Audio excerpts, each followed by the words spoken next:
여기 한 가지 분명한 것은 뭐 많은 사람들이 막 10월 유신 하기 위해서 남북 회담 했다 하는데 이거는 순서가 다릅니다. 10월 유신을 위해서 대화한 건 아니다 하는 것만 제가 설명합니다.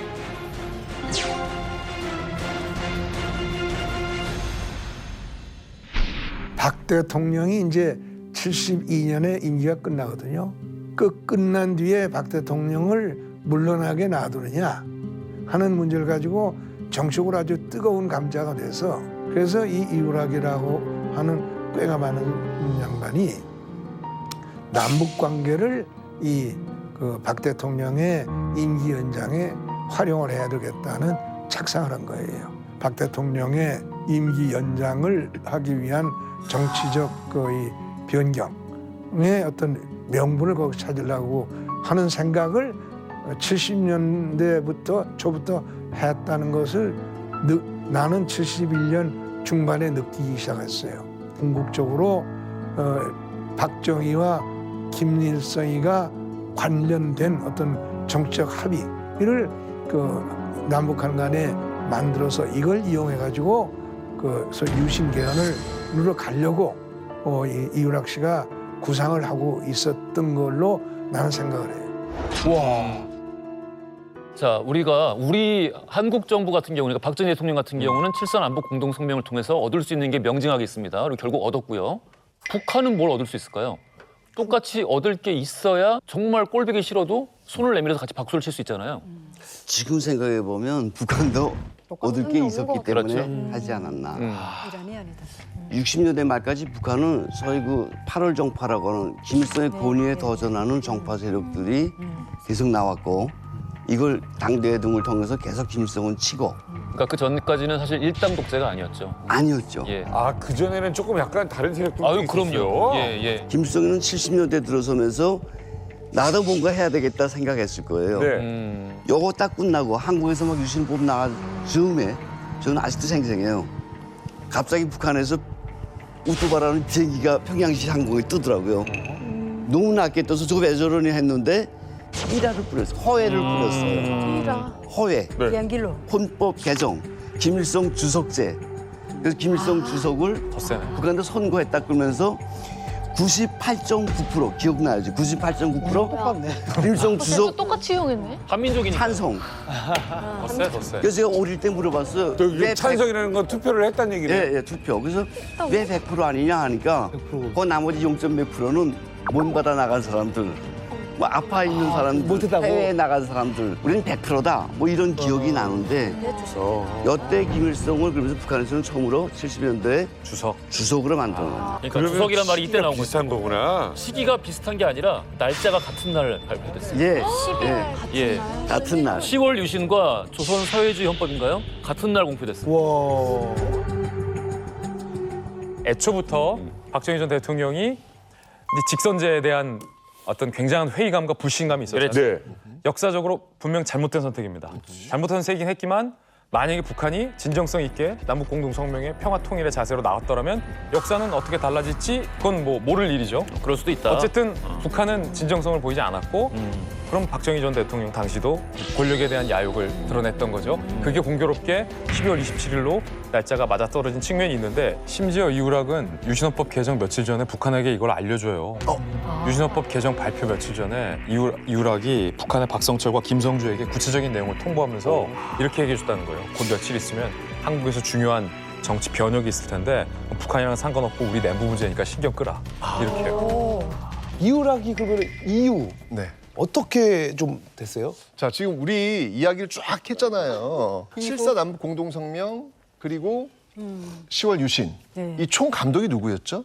이우락이요. 이우락이었잖아요. 야, 그럼 이제 이우락의 이 어깨의 힘은 뭐 엄청 올라갔을 거 아니에요. 누가 봐도 이우락은 최고 권력의 그 다음 2인자로서 지금 군림을 했습니다. 자, 이렇게 되니까 이제 되는 게 없는 거예요. 주변 사람들도 이제 이우락한테 줄을 서기 시작하는 거예요. 보이잖아요. 그럼. 자, 유신 체제 그 다음에 윤필용이라는 사람이 이제 이우락에게 이야기합니다. 윤필용 예, 군인. 그 유명한 윤필용. 예, 형님. 이 다음은 이제 형님 아니십니까? 이런 얘기를 하는 거예요. 있어. 그러니까요. 다음은 누가 하겠습니까? 그렇죠. 아, 이 그림을 그리신 분이 형님 아닙니까? 네. 이런 얘기 이게 돌고 돌고 말은 돕니다. 돌죠. 결국 박정희 대통령 귀에 들어간 거예요. 어떡하니? 이제 지들이 하려고 하던데요. 박정희 시대에 2인자는 존재하지 않잖아요. 아유 있으면 안 되죠. 그럼. 바로 중정에서 해임됩니다. 어머. 이야, 이게 바로 이우락의 마지막입니다. 아니 그러면 이 남북 대화가 막힌 후에 북한도 권력의 구도가 좀 변화가 했나요? 당연히 변화가 있죠. 김일성의 동생 김용준은 김일성보다 더 김일성스러운 인물이에요. 그 당시까지만 해도 김일성 다음에는 당연히 김용기라고 생각했는데 군에서도 인기가 좋았죠. 그렇죠. 그때 당시에는 어마어마했죠.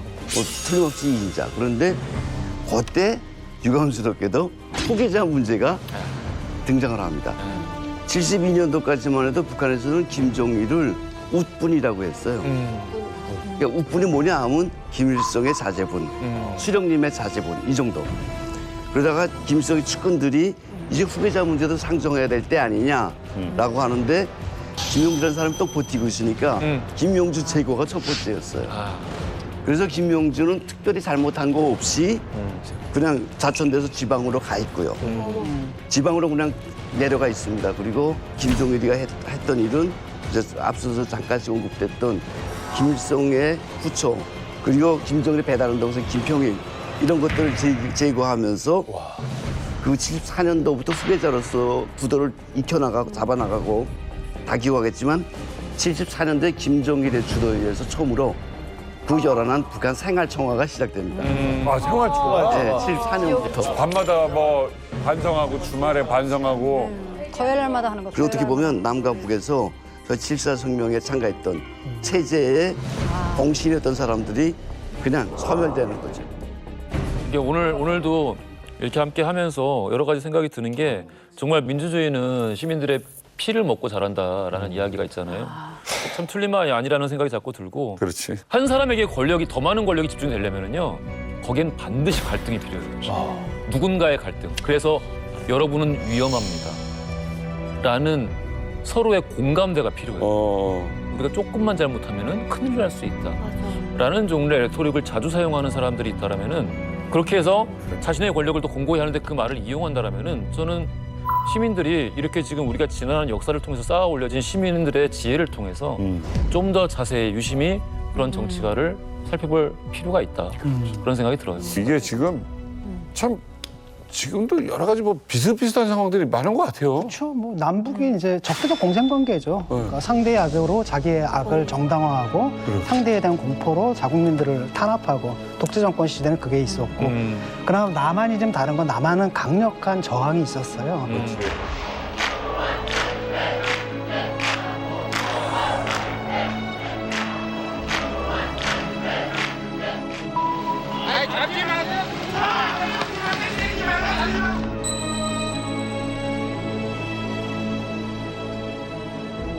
체육관 청구가 이제 박정희, 그다음에 두 번째가 최규화, 그다음에 이제 전두환이 마지막이고, 그래서 우리가 87년 체제가 뭐냐면 대통령을 우리 손으로 뽑을 수 있게 된 거예요.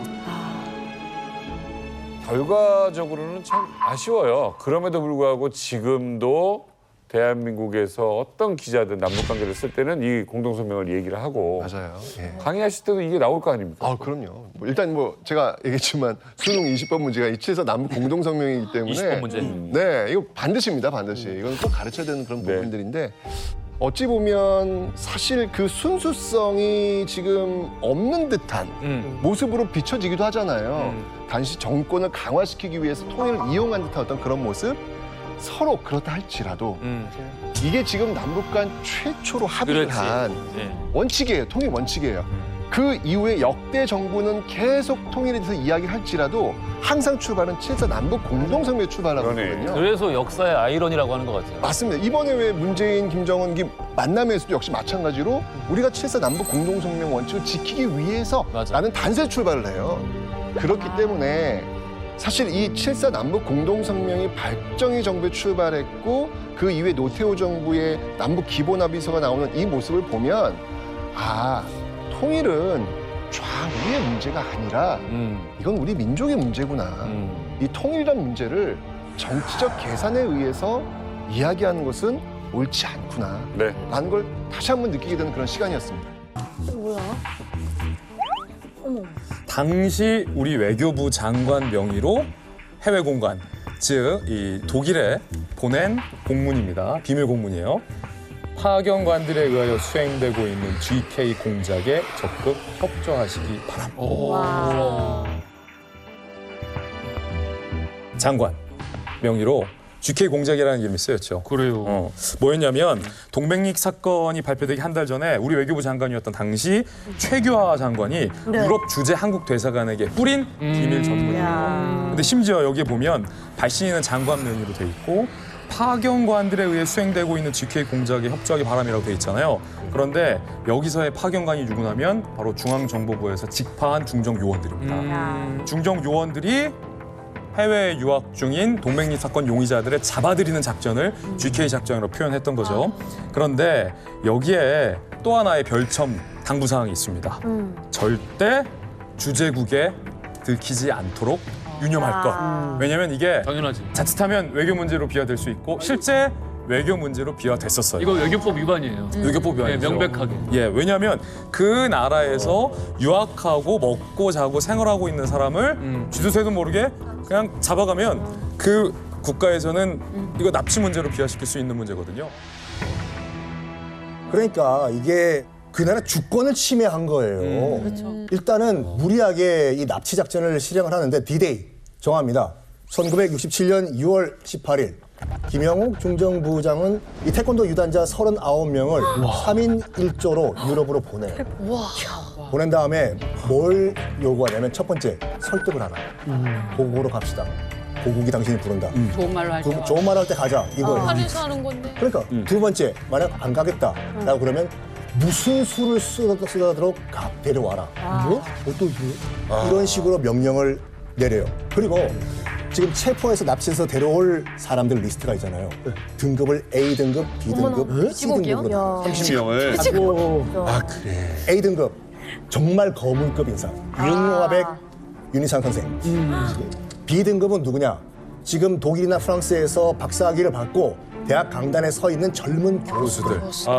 B 등급. 네. C 등급은 그냥 일반 유학생들 또는 이 파독 간호사 아니면 광부들. 이렇게 체계적으로 무조건 끌어들여라. 명령을 내립니다. 북한에서 그 민족과운명이라는 영화에 납치하는 장면이 그대로 나오거든요. 진짜 막 엄청 날파라, 네, 그대로 나와요. 윤상민입니다. 안녕하십니까? 전 서울에서 온 대통령 각하의 개인 비서입니다. 각하께서 윤 선생한테 전하라고 하신 친서가 있습니다. 박 대통령의 친서라니요.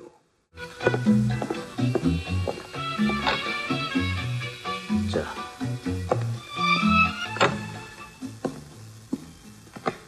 안녕하십니까? 제가 대통령 각하의 개인 비서입니다. 예. 친서는 본에 있는 대사에게 있습니다. 함께 본으로 가십시다. 참 여기 최현덕 대사님의 편지가 있습니다.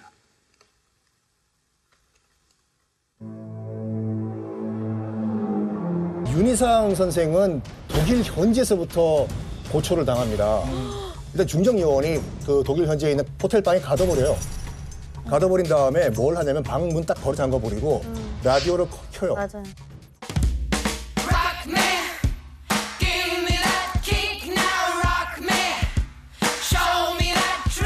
그러니까 윤희상 선생님이 이제 음악가시다 보니까 귀가 굉장히 민감하거든요. 너무 시끄럽다고 약간 그 볼륨 좀 줄여달라. 그랬더니 더 올려요. 이거 근데 되게 유명한 건데 윤희상 선생이 굉장히 소리에 예민해가지고 그 집에서 작곡할 때도 집에서 아무도 소리를 내면 안 되는 거야. 이게 신경증적인 굉장히 심각한 문제가 있어요. 그걸 알았어 중정요원이. 난 대사를만 항의하겠소. 이런 인권 침해 행위가 묵살될 줄 아는가?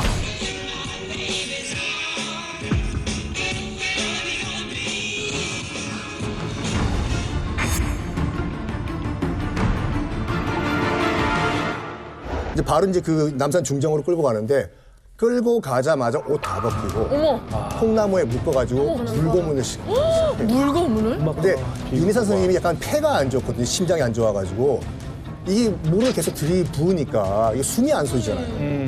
숨이 안 쏘지니까 제발 좀 살려달라. 그러니까 정말로 기절하기 직전에 이건 자기 그 평전에도 나와 있는 얘기인데 딱 보니까 중정요원도 보기엔 이제 곧 죽을 것 같이 보이니까 의사를 불러요. 의사를 불러가지고 어떤 주사를 놨대요. 이 주사를 놓으니까 갑자기 정신이 팍 들더래. 뭐지? 야, 얘 정신 돌아왔다. 다시 고문하라고. 어머.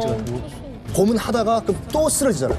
마약, 주사 또 놓으라고. 마약류 같은 거. 마약류 같은 거였어요. 와 진짜. 그걸 계속 한 7방, 8방을 맞았대 이걸요. 그런 다음에 계속 쓰라고. 너 빨갱이 뿌락치 역할 했냐 안 했냐. 우리나라 체제 전복하려고 했냐 안 했냐. 난 그런 적 없다고. 쓸 수 없다고. 야, 한 방 더 치라고. 그러니까 결국에는 도저히 이러다가 내가 죽을 것 같아가지고 썼구나. 그러니까 반강제적으로 썼어요. 그래, 당신들이 하는 말이 다 맞다고. 다 쓰고 난 다음에 이 사람들이 깔깔깔 웃고 이거 들고 나갔대요. 드디어 우리 끝났다. 유니선 끝이다. 그리고 방 안에 혼자 있는데 자괴감이 느껴진 거죠. 그렇겠죠 당연히. 내가 왜 여기서 뭐 하고 있는 거냐. 설마. 그냥 여기서 내 삶을 마감하자. 네. 딱 보니까 옆에 요즘은 어쩌면 유리로 된 재터리가 있었거든요.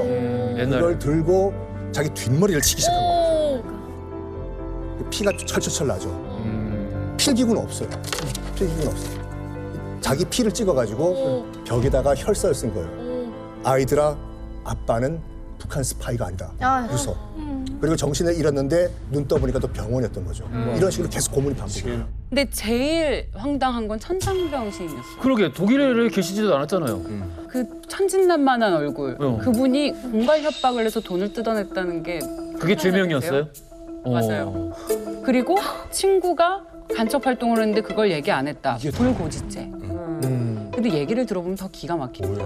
앞서 저희가 잠깐 얘기도 했지만 천상병 시인은 타고난 시인이자 기인이라서 이게 뭐야. 평소에 기상천외한 행동을 한 것들도 친구들이 다 받아줬어요. 네네네. 예를 들면 막걸리를 마시는데 친구들한테 가서 야, 나 1,000원만 줘. 그러면 김진 기자가 저를 공갈 협박죄로 신고하지 않잖아요. 친구들이 다 그래. 야, 그 공갈 협박. 쟤 또 수금한다. 이러면서 그래 때문에. 마셔. 그런데 그렇게 했던 친구들 중에 독일에서 공부를 한 강빈구라는 피고인이 있는데 독일에서 공부하면서 동독도 자주 왔다 갔다 했고 너무 친한 친구니까 이런 얘기를 서스름없이 했을 거 아니에요. 알고 있는데도 얘기하지 않았다. 불고지죄. 그리고 그 친구가 술을 사줬다. 결국 공작비를 받은 거다. 너무하는 거 아닙니까 이거 진짜? 말이 돼요? 그 뭐든 다 그냥 다 갖다 붙여요. 그것 때문에 남산에 가서 끌려가서 그 모진 전기 고문을 받아내야만 했습니다. 이게 임기 도중에 이러한 결심을 하지 않으면 안 될 나의 심경과 입장을 여러분들은 10분 이해해 주실 것으로 믿습니다.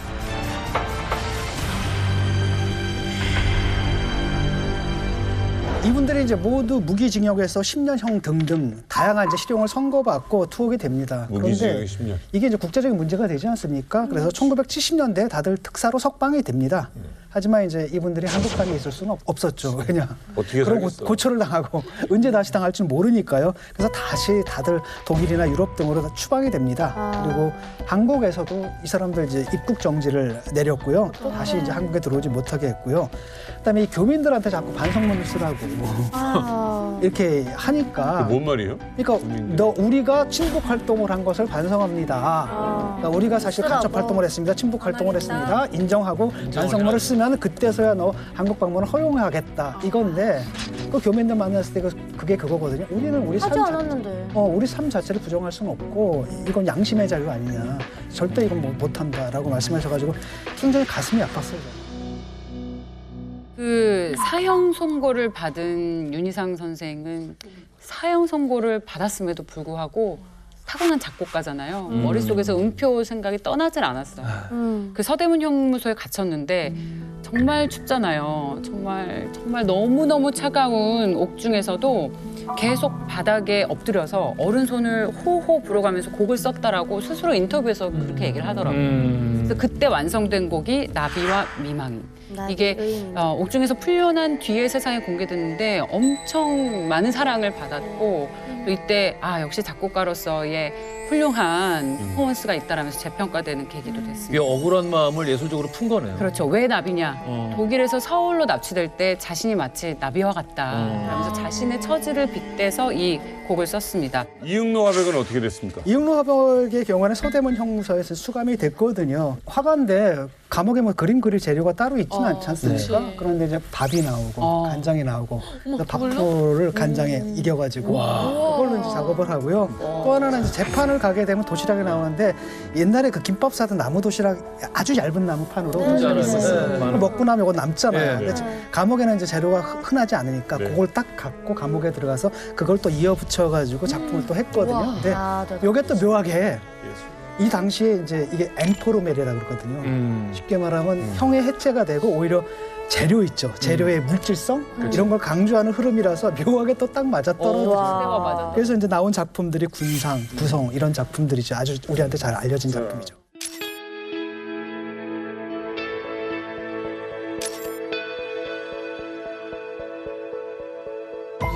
확실히 예술인들은 달라요. 예술가예요. 천상명 시인 같은 경우도 모진 고초를 당하고 풀려나와서도 사실 페인처럼 살았잖아요. 정신병원 입원하고. 얼마나 당했겠어요. 아니 그러니까 그때 고문받았던 그날의 아픔을 시 한 편으로 쓰는데 제가 좀 읽어드릴게요. 제목 그날은 천상병. 이젠 몇 년이었는가 아이론 및 와이셔츠 같이 당한 그날은 이젠 몇 년이었는가 무서운 집 뒷 창가에 여름 곤충 한 마리. 땀 흘리는 나에게 악수를 청한 그날은 네 살과 뼈는 알고 있다. 진실과 고통 그 어느 쪽이 강자인가를. 내 마음 하늘 한편가에서 새는 소스라치게 날개 편다. 중정에 끌려가서 억울하게 고초당할 때의 어떤 심경을 자신의 심경을 이제 시에 녹여낸 건데 언제 끝날지 모르는 거예요. 이 고문이. 나는 얼마나 잘못한 게 없는 걸 알면서도 내가 풀려나지 못하는 새의 심정처럼 그렇게 학대받던 그날의 심경을 이렇게 시 한 편으로 그날은이라는 시 한 편으로 표현한 거죠. 그래요.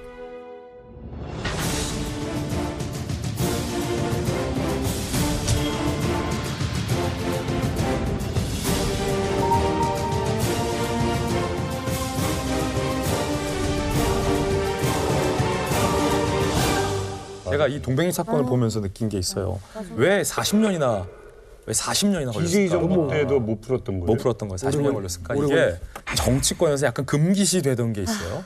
뭐냐면 전 정권에서 했던 걸 정권이 바뀌고 들춰내는 거에 대한 금기시, 터부시가 있었어요. 물론 그게 악용이 돼서 정치 보복이라는 이름으로 비판의 대상이 되기도 했지만 명백하게 국가 공권력이 간첩 딱지를 붙이거나 월북자 딱지를 붙이거나 빨갱이 딱지를 붙였던 사건에 대해서는 반드시 이거는 뒤집어서 재조사해야 된다. 진상조사해야 된다.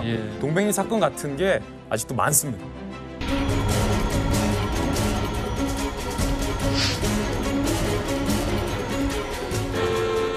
1968년 1월 21일 밤 간결에는 푸르사리 같은 31명의 무장공비를 또다시 서울에 침투시켜 시내 버스를 파괴하고 다수의 시민을 살해해.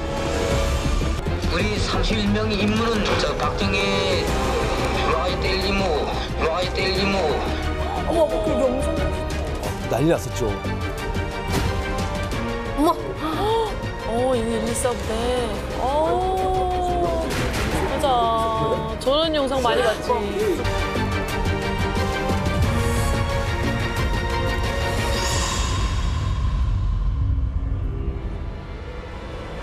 김일성이 만든 정말 상위의 1% 부대. 근데 그 특수부대의 목적이 박정희 대통령의 암살이었다.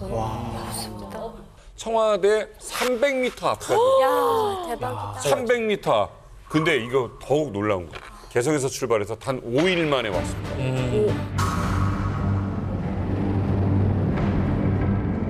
북방 한계선 뚫고 남방 한계선 뚫고 겨울이잖아요. 임진강이 얼었어요. 얼은 임진강을 도강을 한 다음에 낮에는 걸리기 때문에 낮에는 가만히 숨어 있고 밤에는 이동을 했는데 무덤을 또 팠대요. 무덤을 파가지고 시신 옆에서 숨어 있다가 다시 해가 지면은 또 이동을 하고 청와대 코앞까지 침투하는 그 5일 동안 의심스러운 눈초리를 바라본 사람이 없었던 건 아닙니다. 한 번쯤은 다 들어보셨을 나무꾼 사형제와 마주칩니다. 이곳은 경기도 파주군 법원리 선봉산. 무장 간첩이 처음으로 우리 국민과 접촉했던 곳입니다. 그러나 이 용감한 형제들이 조금도 굴하지 않고 당국에 신고했다는 사실은 일반 국민이 군경에 못지않게 반공의식으로 본연일체가 돼 있다는 사안 증거인 것입니다. 어이구. 사실은 북한 암살조가 침투를 하는 동선에 딱 우씨 사형제가 나무를 하고 있었어요. 근데 원칙은 이들이 처음에는 죽여라 라고 무조건 훈련을 받았어요. 그래서 그때 당시에 조장을 중심으로 투표를 했었대요. 죽일까 말까. 그런데 죽이지 말자라는 의견이 우세했다라고. 31명 중에. 그래서 이들이 포섭을 하기로 작정을 합니다. 아무 돌리지 않게. 딱 보니까 생활고가 있을 것 같고 행색도 남다르니까 적당히 일제시계 풀어주고 입당 원서 받고 도지사 시켜준다고 하면 다 넘어올 줄 알았던 거죠. 근데 여기에 넘어가지 않고 일제시계는 받고 간첩 신고를 했는데 똑똑하다. 시계는 받았죠. 이거 양대기를 두 개 다 얻었네. 박정희 목을 따라왔다라고 진술했던 북한 선언의 주인공 김신조 사건의 김신조 님께 직접 물어보겠습니다. 뭐야? 우리 31명의 임무는 저 박정희에 놓아야 될 임무.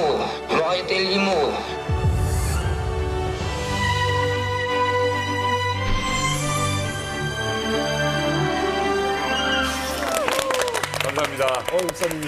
아까 내가 말씀드린 신고는 되는데 이제 남쪽으로 간다. 비상 그랬는데 우리 쪽에서는 우리 군인 쪽에서는 1시간에 한 8km, 8km 달린다, 10km 달린다 판단했거든. 근데 우리가 완전 1시간 12km 달렸거든. 빠져난 다음에 차단하고 빠져난 차단 놓친 거예요. 그래서 중간에까지 산을 그렇게. 군복을 입은 상태로 이 300m 앞까지 오셨습니까? 아니면은 그 일반 복으로 옷을 갈아입고 오셨습니까? 그 비봉의 그 사모바이 거기 거리에서 거기까지는 비합법 군복 입고 왔죠. 네.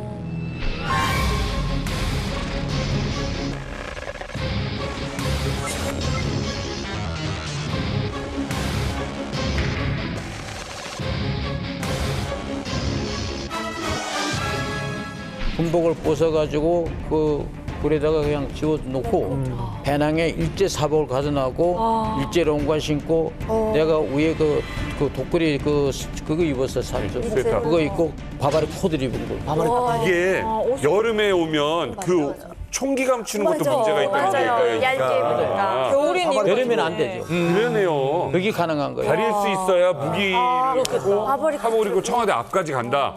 그때 저 방첩부대 흉내를 내신 건가요? 네. 방첩부대 흉내요? 사복 입고 나 방첩부대다. 그래서 설사 무기가 보여도 야 나 방첩부대야. 그게 됐어. 못 들었어? 천연덕스럽게 방첩부대 행세를 하고 청와대 300m 앞까지 들어왔는데 그 앞에서 어떤 남자와 이 31명의 군비가 맞닥뜨립니다. 선생님 여기가 자문고개인데 김신조라는 사람에게는 여기가 정말 잊을 수 없는 장소죠. 야, 그렇죠. 그래서 안에 완전 무장하고 위에다 바바리 코트 입고 그리고 이제 이게 자문고개를 넘는 거죠. 청와대 들어가는 길은 그때 당시 이 길밖에 없었어요. 청와대 여기 되게 가깝잖아요, 바로. 예.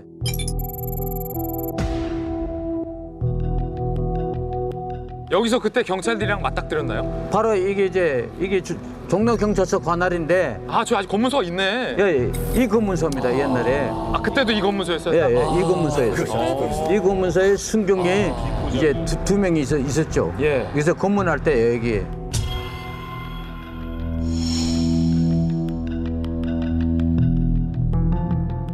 그래가지고 어디냐 하더라고. 어디 갔다 오느냐. 지금 저기 나타나 그 작전에 갔다 온다. 그랬죠.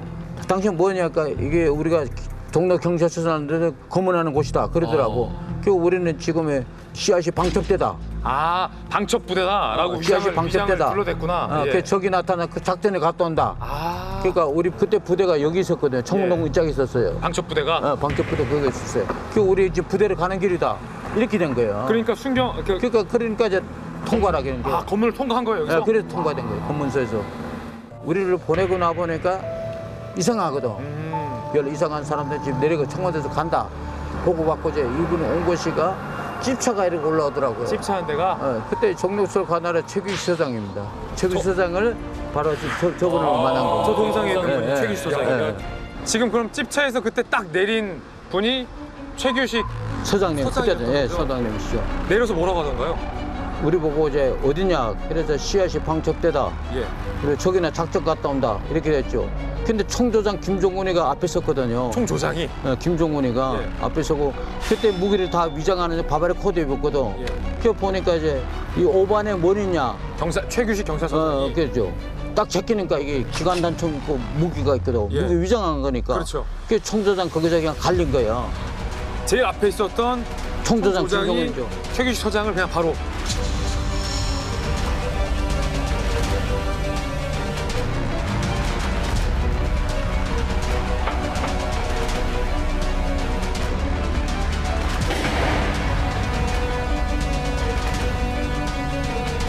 서장 그 자리에서 돌아가시고 순경은 또 한 분이 거기서 이제 총에 맞아 돌아가시고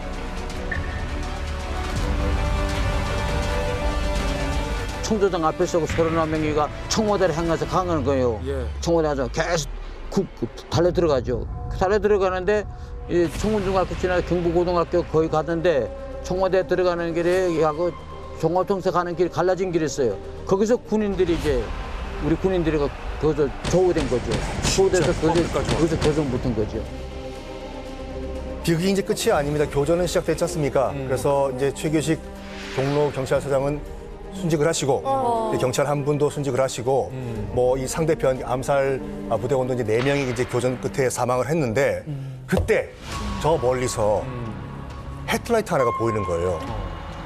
언덕으로 올라와요. 지원 부대다. 그래서 이 암살 부대원들은 당연히 지원 부대로 착각을 한 거죠. 일단 밤이기 때문에 헤드라이트만 보이고 차 안이 안 보이기 때문에 저건 지원 부대다. 그래서 그 버스를 상대로 해서 총을 발사하고 던집니다. 수류탄까지. 근데 그 지원 병력이 아니라 시내버스, 서울 시내버스 1813번 버스였는데 그래서 우리 국민 7명이 사망을 해요. 그중에 누가 있었냐면은 직장 끝나고 야근 마치고 돌아오던 우리 국민, 그리고 또 곧 결혼을 앞둔 신혼부부의 부인, 그리고 학교 마치고 돌아오던 학생, 이렇게 7명이 안타깝게 사망을 합니다. 거기서 우리가 청와대 못 들어가고 거기서 이제 깨진 거죠. 박정희 대통령은 못 죽이니까 실패니까 살아가야 되겠다. 다 이제 후퇴를 하는 거네요. 퇴각을 하는 거네요. 그렇죠.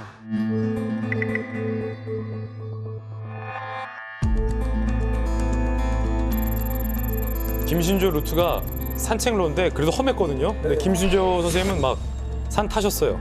저기가 이제 개방된 지 얼마 안 됐죠? 예. 대단하십니다. 야, 선생님 그러면은 요 길이 어떤 루트였어요? 여기가 이제 북한으로 이제 이게 북악산, 청와대 북악산인데 북악산 능선이거든요. 여기가 이북으로 들어가는 복귀로. 이게 복귀로 능선이에요. 선생님 그럼 여기 이 산을 벗어나면 어디를 통해서 북한으로 갈 생각이셨어요? 도우잘 때는 서로 뭉쳐서 가게 되면 노출되거든요. 그러니까 각각 알아서 이제 복귀하라. 이렇게 이제 지령을 받았어요. 그러니까 나는 여기를 해가지고 이제 수유리 쪽으로 방향을 가야 되겠고. 수유리를 통해서 우리 정부를 거쳐서 북한으로 복귀하려고 했었군요. 이렇게 복귀로가 한 몇 개가 있었어요. 백업 플랜까지 다 있었구나. 네. 아니 그 지금 김신조 선생님이랑 김신조 루트를 걸으니까 기분이 좀 너무 이상해. 대 앞에 김신조가 있고 하니까. 지금 세월에 가니까 웃는 거죠. 그때 가면 웃겠어요? 웃는 게 아니죠. 죽느냐 사느냐 이런 그런 상태인데. 요 갈림길이 죽느냐 사느냐의 갈림길. 여기서 길 잘못 들어서게 되면 안 되거든요. 그렇죠.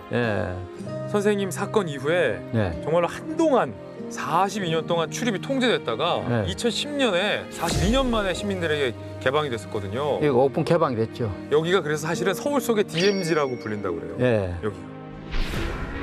여기에 저주받은 살인마들의 최후가 있습니다. 심리학자 김일성 괴수의 졸개가 돼서 자유대 간의 주요 인물과 시설을 공격 파괴할 목적으로 휴전선을 넘어왔던 괴한들의 시체가 여기 이렇게 나다빠져 있습니다.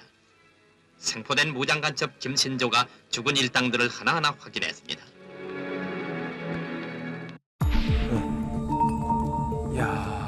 아, 여기 호경암이라고 써 있네. 예. 호경암에. 아니 그러면은 여기서 동료들이 다 이제 막 교전하고 있었을 텐데 요 바위 위에서 김 선생님은 딱 어느 위치에서 자리 잡고 계셨어요? 나요? 예. 나는 여기를 안 왔어요. 여기 김신조 루트인데요? 루트는 김신조 루트로 만들었는데 혼자 살았으니까 예. 복귀로가 김신조 루트로 만들었죠. 그럼 교전 때도 여기 없었어요? 예, 교전 때도 없어요. 같이 가면 죽거든요. 아, 내가 잘못 알고 있었네. 예, 같이 가면 죽으니까. 김신조 루트에 김신조가 없어. 예, 우리 동네에서 대련에 빠졌지. 혼자서? 예, 혼자 빠져가지고 인왕산에 올라간 거예요. 여기에 김신조 선생님이 없었다니까 그때 어느 루트로 북한을 향하고 있었는지 그 장소 혹시 갈 수 있나요 지금? 예, 그 장소에 이제 가야 됩니다. 가보시죠. 다시 세검전까지 갑니다. 저희. 야.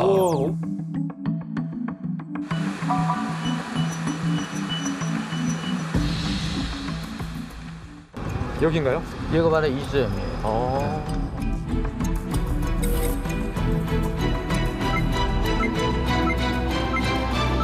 여기에서 숨으신 거예요? 예, 여기. 바위가 있었나요? 예, 여기 내 마지막 숨었던 데 여기입니다. 이쪽에는 군인들이 이제 밤에 깜깜할 텐데 그때 숨어 있는 거 모르죠. 바로 이 하천 건너편에 지금 바위돌이 큰 게 있었어요. 그 바위돌이 그냥 짬에 숨어 있었거든요. 그래가지고 그 하천 건너가지고 올라가려고 했는데 군인이 있는 건 안 보이니까 밤에니까 손 누가 그래서 내가 안 올라가고 도로 이제 빠져서 저기 다시 숨었죠. 그러다가 어떻게 적발되신 거예요? 그래서 내가 숨어 있는데 사람 안 보는데 후라시 뿌리가 바짝 들어오더라고요. 손 들고 나와라. 그래가지고 내가 그때 살고 싶다는 생애책이니까 수류탄 잡아갈 거 땅에다 놓고 그리고 손 들고 나갔죠. 투항을 하신 거네요? 그러니까 투항이죠. 그때 어떤 심정이셨어요? 그때는 이제 어떤 심정이 살고 싶다는 그 생각이 애착밖에 없었어요. 살아야겠다는 애착? 내가 그때 당시에는 두고는 부모 형제 생각도 없고 그때는 뭐 김일성 시대니까 김일성 생각도 안 하고 혁명에 하는 그런 아무 생각도 없어. 그냥 나는 누구냐. 내가 살고 싶다. 그래가지고 그냥 살고 싶은 거 손 들고 나온 거죠. 네. 살아야겠다는 애착이. 살아야 되겠다 그 애착밖에 없었어요. 네. 그러니까 손 들고 나라니까 손 들고 나간 거죠 그때. 그 역사적인 김신조의 투항 장면이 바로 그 장면이군요. 네, 그 장면이에요. 이렇게.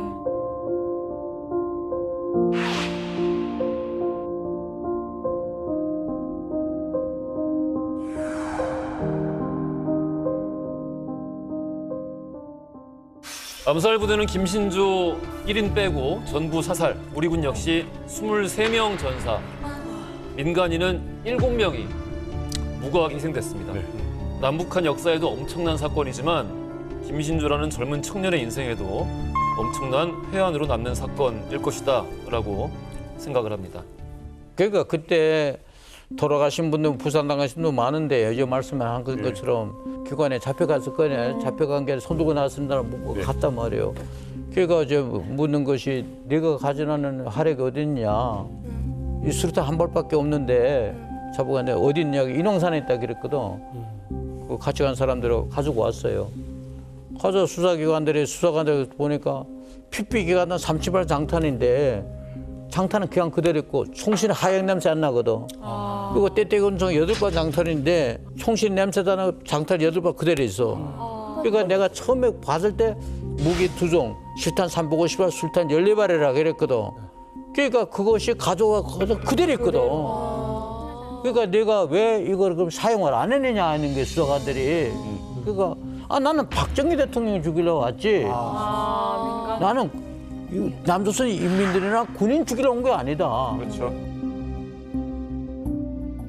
31명의 북한 암살 부대, 목적은 박정희 암살이었지만 실질적인 피해는 이 사건에 연루된 무고한 우리 시민들이었습니다.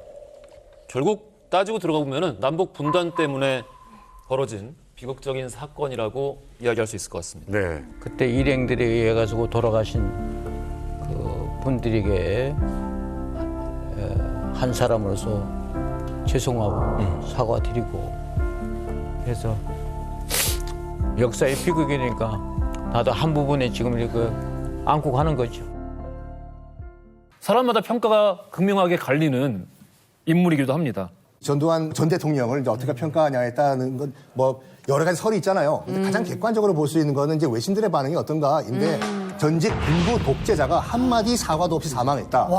이렇게 뉴욕타임즈 같은 경우에는 아예 사형 판결 받을 때 그 죄수복을 입은 사진을 딱 박아놓고 광주 대학살에 대한 사과 한마디도 없이 사망한 전직 군사 독재자라고 얘기를 했고 그 홍콩에 보면 사우스 차이나 모닝 포스트라고 해가지고 신문이 있는데 부처 업 광주라고 표현을 했는데 뭐냐면 도살자. 광주의 도살자가 사과도 없이 사망했다. 외신들의 반응이 이랬어요. 어땠어요? 와, 예? 어떤 기억이 있어요? 전두환 전 대통령. 그러니까 저는 뭐 이제 너무 어렸으니까 이제 뭐 모르겠는데 그냥 저는 그냥 유행어밖에 저는 몰랐어요. 뭐요? 본인은 맞아. 그 유행어 본인은 하나만 일어나가지고 왜 나만 갖고 그래? 뭐 우리는 뭐 전두환하고 싸우면서 보냈고 여러분은 당해보지 않았잖아. 우리는 당해봤고 학교 다니면서 당해봤고. 혹시 유치장 가보셨어요?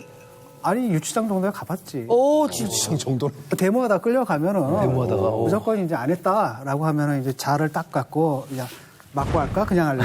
그냥 하겠습니다. 제가 이제 학교 다닐 때는 어땠냐면은 녹화 사업이라 그래가지고 맨날 이제 보안사 끌려가가지고 반성문 쓰고 의도맞고 이러다가 이제 사고가 나면은 이제 의문사 처리를 하든지 이렇게 됐던 그 시절이었습니다. 그래서 우리한테는 뭐 악몽이죠. 그렇죠. 악몽이니까 도저히 용서할 수 없는 그런 사람이고 그런데 사진이 딱 나왔는데 너무 초췌하잖아요. 그걸 보는 순간에 우리를 그렇게 무섭게 했던 사람이 저렇게 변한 거예요. 뭐 하려고 그 짓을 했느냐. 근데 진짜 이게 역사적으로 한 번씩은 좀 이런 사람들이 처단까지는 아니더라도 확실히 책임을 지고 확실히 사과를 하는 모습을 보여줘야 자라는 세대들이 저렇게 행동하면 안 된다는 교훈이 될 텐데 지금 이 순간조차도 끝까지 전두환 씨 옹호하고 죄 없다고 얘기하고 카메라 앞에 나와서 떳떳하게 얘기를 하더라고요. 이거 보고 누가 뭘 배우겠습니까? 역사적으로 봤을 때 그 어떤 독재자도 독재가 끝난 다음에 내가 독재한 것에 대해서 미안하다라고 사과한 케이스가 단 1도 없어요. 내가 사살을 당하든 내가 처형을 당하든 끝까지 난 사과 안 하겠다. 사과한 케이스가 없다니까요. 저는 어렸을 때부터 이제 제일 많이 들었던 게 요즘 들어서도 사실은 그런 게 있는데 간혹가다 택시 타면 택시 기사님이 이거 먹고 살기 어려워서 얘기하시다가 이제 전두환 때가 좋았지. 뭐 이런 말씀하시는 분들 계세요? 가끔 보잖아요. 그러면 대화를 더 이어가기도 뭐하고. 근데 이거는 우리나라만의 현상은 아니고 전 세계적으로 독재 정권을 거친 제3세계 국가들이 나이 많은 사람들일수록 그때가 좋았지. 라고 이야기하는 경우가 많아요. 왜냐면은 독재에 성공한 장기 독재자인 경우 굉장히 인권 탄압도 심하게 하고 법을 어기고 사람들을 짓밟고 군림했지만 그러면서도 장기 집권이 가능했던 저변에는 당시에 필수적인 그 경제 성장이 있었거든요. 어쩔 수 없는 필연적인 경제 성장. 당시 분위기상. 그러니까 경제는 좋았으니까 그때가 좋았지. 라고 얘기를 하는 거죠. 북한에서도 김일성 때가 다들 좋았다라고. 김일성 때가 네, 좋았지. 그때가 너무 좋았다. 북한에 기사가 났거든요. 뭐라고 이제 말을 했는지 저도 이제 좀 들어봤는데 굉장히 좀 세게 좀 얘기를 했더라고요. 지옥에 가서도 저주를 면치 못할 국악한 대결광. 두 손을 인민들의 피로 물들이고 권력을 강탈하고 민주를 교살한 도저히 용서치 못할 짓떨리는 범죄를 저지르고도 그는 저 세상에 가는 날까지 남조선 인민들에게 사죄를 표명하지 않았다. 인두겁을 쓴 살인마 독재광 철면피. 그러니 저승길에 올라서도 남녘 민심이 저주와 비난을 받은 욕도이다.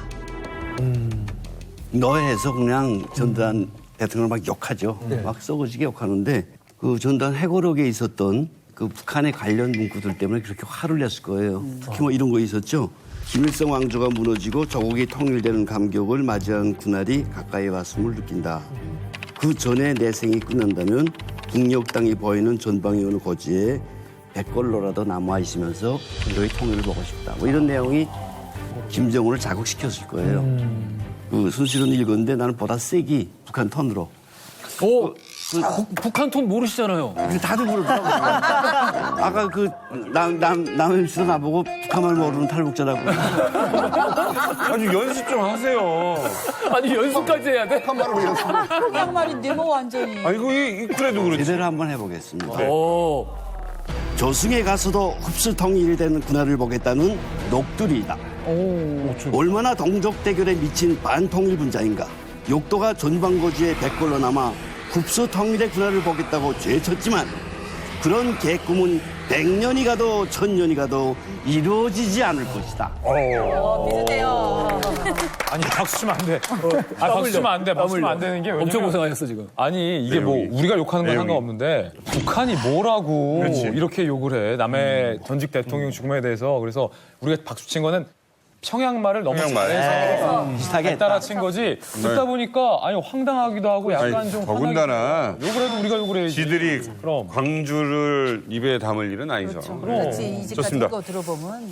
와, 아니 이 정도면 거의 악담인데 사실 우리나라 이 전직 대통령분들 이제 주거 소식에도 이런 좀 악담이나 뭐 이런 강하게 좀 반응을 했나요? 아니죠. 과거에 김대중 노무현 대통령 때는 좋아 조문도 보냈잖아요. 했고, 특히 김대중 대통령 때는 조문 단도 보냈죠. 그리고 노태우 대통령 때는 침묵으로 일관했고 그 와중에 유독 그 지금 얘기되고 있는 전두환 대통령에 대해서는 저렇게 입에 거품을 물고 그냥 씹어대고 있죠. 전두환 전 대통령이 딱 비행기에서 내릴 때 보통은 타국의 대통령이 도착하면 공항에서 그 나라 국가를 연주해 주죠. 전두환 전 대통령이 딱 내릴 때 동해물과 애국가가 나와야죠. 하는데 그게 나와야 되는데 이 북한 애국가가 나온 거예요. 그렇지. 아침은 빛나라. 잘못 쓴 거지. 그러니까 딱 듣다 봐 전두환 전 대통령 입장에서는 굉장히 기분 나쁘죠. 특히 군 출신은요, 이거 굉장히 민감한 거예요. 그렇죠. 그럼요. 근데 아침 하다가 아이고 띡 은금의 보고 자원. 동해물과 하면 저인데 에이 하고도 그냥 갈 텐데 무려 계속 틀어버렸구나. 1분간 어떡해. 북한 애국가가 크게 울려 퍼집니다. 일정은 다 나왔네. 그러니까 전두환 전 대통령 입장에서는 뭐 남북을 떠나서 사실은 굉장히 외교적 결례죠. 그리고 군부 독재 군인 출신의 대통령 입장에서는 또 적국의 국가를 1분간 틀었다고 하니까 굉장히 어떻게 보면 모욕적이죠. 그렇죠. 결례로 떠나서. 그래서 대노를 할 수밖에 없었고 그렇죠. 이번 순방 취소하라라고 노발대발했는데 그 이후에 이제 봉고 대통령이 직접 사과를 했어요. 그러면서 이제 겨우 이제 이 사건이 무마되게 됐습니다. 어쨌든 이 사건 이후로 봉고 대통령이 경호원을 한국인으로 바꾸었습니다. 왜냐하면 이제 국가가 잘못 연루됐을 때 그때 그 경호원들하고 보좌진들이 굉장히 강력하게 항의를 했대요. 근데 그게 이제 이분한테 굉장히 강한 인상을 줬던 것 같아요. 아, 우리 경호원들이 항의? 네, 한국에다가 경호 인력 파견을 요청을 했고 그래서 그때 딱 한 사람 태권도 사범이었던 분이 있거든요. 박상철 씨. 이분이 맞아요. 대통령 경호원으로 무한도전에 나오시지 않았어? 굉장히 유명한 분이잖아요. 거기 막 경호팀 뭐 이런 거 하고. 자, 어쨌든 전두환 대통령과 봉고 대통령의 만찬 자리에서 암살을 하자라고 계획을 해서 여기까지 온 북한 공작조. 과연 가봉에서 전두환 대통령의 운명은 어떻게 될까요? 이곳 예응음박 국제공항에 도착해서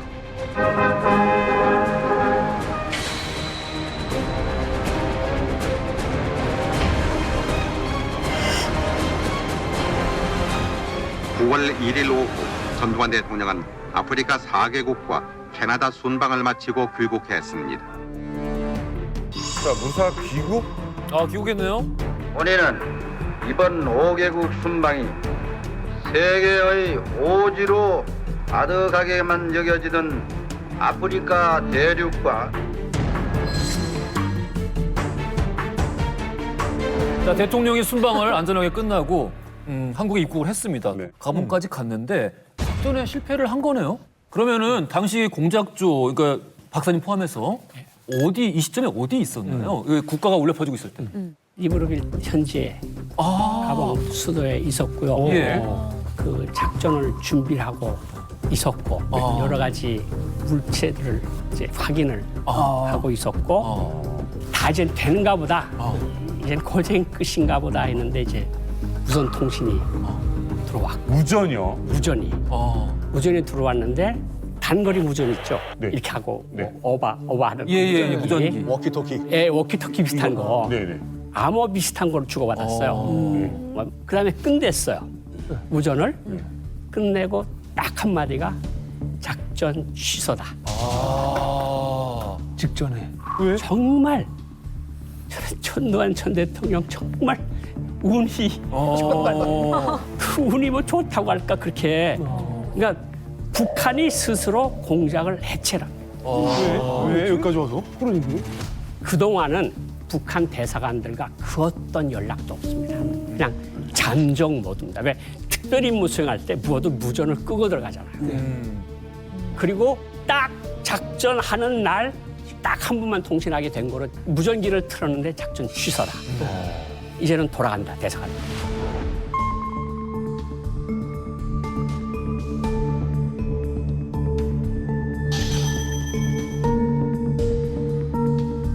처음부터 아주 철저하게 교육을 시킨 거예요. 그러니까 저한테 우리가 조선 사람입니다라고 말하기 전까지 전혀 눈치를 못 해요. 그러면 이제 결과적으로 이제 언젠가는 말을 하잖아요. 딱 첫 마디 뭐라고 하던가요? 한국말로. 우리 조선 사람입니다. 우리 조선 사람입니다.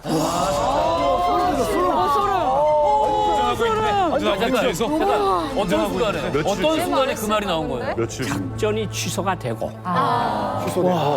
돌아오는 길에 고동지 저희는 조선 사람입니다. 제가 머리카락 서로. 오늘 뒤에서 중간에 얼마나 많은 얘기를 했겠어. 나는 저 왼쪽 새끼 털 싫더라. 막 욕했는데. 그럴 수 있는데. 그리고 취소된 이유는 그 전날에 김정일이가 이거를 김일성한테 보고를 합니다.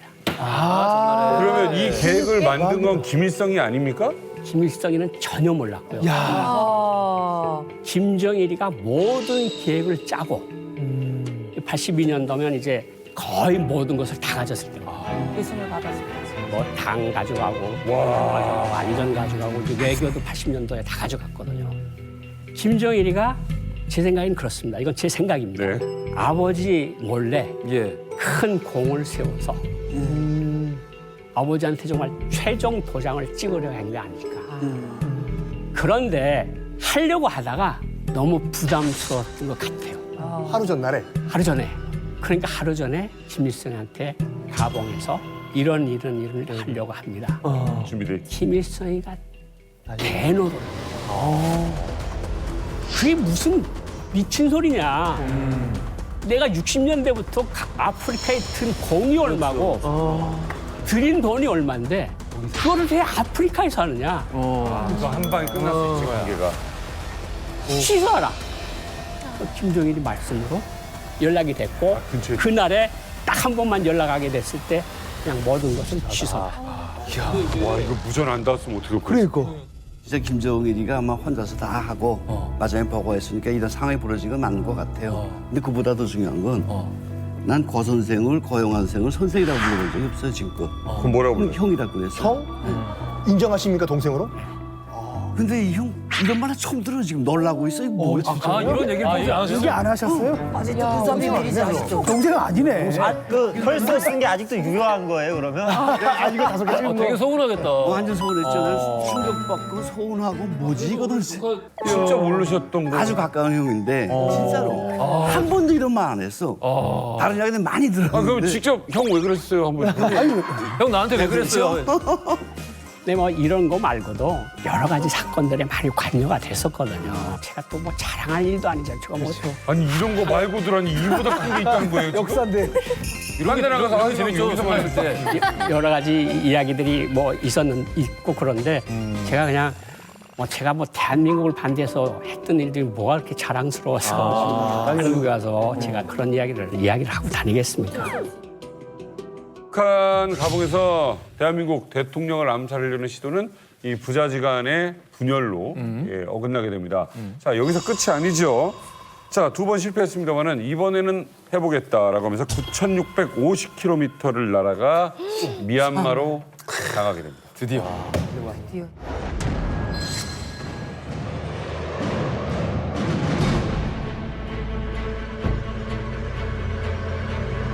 전두환 대통령 내외부는 버마, 인도, 스리랑카 등 서남아시아 3개국과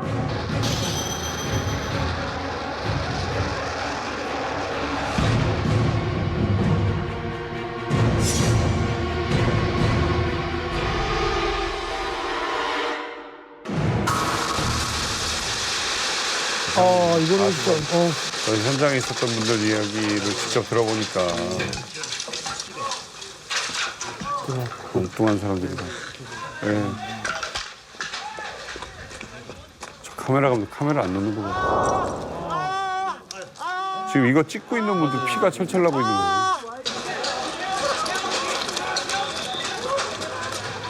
지금 불러요. 잠깐 시간요. 안 불러. Please, soldier, please help me. Yes, yes. Please help me. Yes, yes, yes.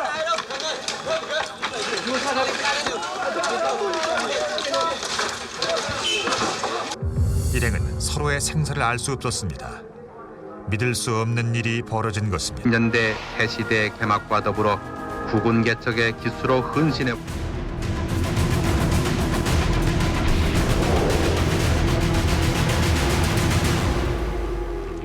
83년입니다. 동남아의 5개 나라를 순방하던 전두환, 미얀마 국립묘지 아웅산 묘소를 참배하러 간 전두환을 노린 테러, 이때 참배에 동행한 정관계 인사 17명이 희생했습니다. 네. 그 지금 순고 외교사절의 장례식이 생중계되는 모습 있잖아요. 그 자리에 저희 아버지가 계셨고 당시 돌아가셨던 그 당시 지금 없어진 상공부의 김동희 장관의 비서관이 당시 저희 아버지셨습니다. 해외 출장길 가실 때마다 함께 가셨었는데 당시에는 저희 아버지가 안 가시고 한덕수 과장께서 같이 가셨대요. 그래서 저희는 늘 매년 현충일 때마다 동작동 국립묘지 가서 이제 김동희 전 장관 앞에 참배를 하고 인사를 드리는데 가실 때 공항까지 마중 나가셔서 손을 잡고 인사를 했는데 돌아온 길에는 차가운 관으로 맞이를 했다라면서 지금도 여전히 그 얘기를 하세요. 그러니까 이게 이제 83년도 사건이 딱 생기잖아요. 외교관들이 북한 외교관들이 다 긴장을 합니다. 이게 약간 82년도 그게 약간 쉬쉬하면 조금 돌았거든요. 외교에서. 근데 드디어 터졌구나. 그런데 우선 이해가 되는 게 동남아는 그때 북한 외교력이 약했어요. 저기면 이해가 된다. 이게 북한 외교관들 생각이었어요. 왜냐하면 미얀마 정도가 없어지고 몇 개 없어진다 그래서 아프리카처럼 큰 데미지는 안 있는 거예요. 전두환 대통령은 그냥 그대로 기포공항에 왔어요. 네. 원래는 미얀마에서도 일정이 엄청난 변수가 생겼습니다. 네. 사실 원래 일정대로면은 10시 30분에 그 현장에 도착을 해야 되는데 공교롭게도 미얀마 외무상이 5분을 늦어버려요. 근데 이 사실을 안 그 전두환 전 대통령이 화를 불같이 내면서 그렇다면 우리도 5분 늦을래. 나도 5분 늦을래. 라고 해서 5분 늦게 도착했는데 그때 이제 거기서는 10시 30분에 성급하게 눌러가지고 실제로 아직 전두환 대통령 도착하기 전에 거기서 미리 기다리던 수행원들이 당해버린 거죠. 그리고 이 사건 진범이 결국 잡히잖아요. 네.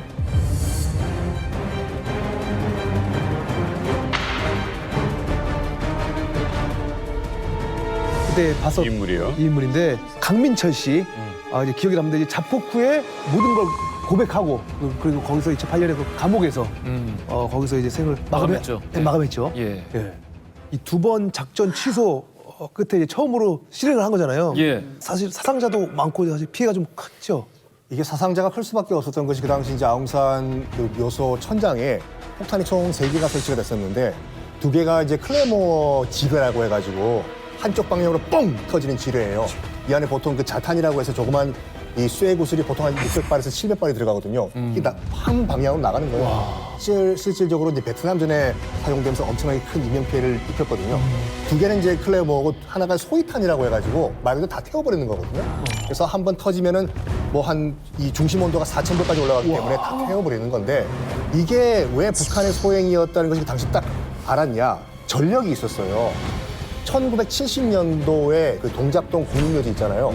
거기 보면 들어가는 첫 그 관문이 현충문이거든요. 있어요. 현충문. 거기에 당시 이제 박정희 대통령을 시해하기 위해 가지고 북한 공작원들이 똑같이 클레모어를 설치했는데 설치를 하다가 이 폭발이 터져버린 거예요. 실패한 경우가 있었거든요. 똑같이 그 대자부란 범죄가 발생한 거죠. 그래요. 그렇게 해서 북한 송이라는 게 밝혀졌네요. 그렇죠. 고영한 박사님께서 그 어디에서도 밝히지 않았던 이야기를 오늘 이만갑에서 풀어주시겠습니다. 여러 가지 막 상황들이 막 일어나고 텔레비에서 막 얼굴들이 나오고 그러는데 저 사람 얼굴을 내가 본 사람이네. 아는 사람.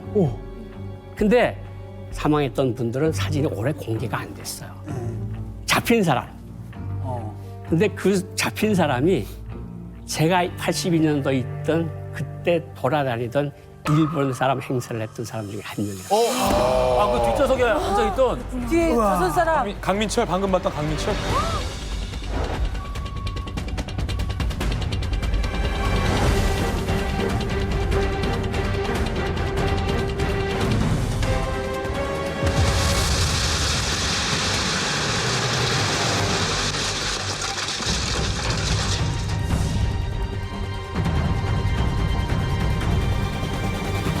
정말 충격적으로 받았던 거는 대박이다. 한국 와서 수사할 때 그 이야기를 다 했는데 전혀 모르고 있었다. 82년 시도도 모르고 있었고 83년도 시도도 모르고 있었고 한국에서는 그런 거를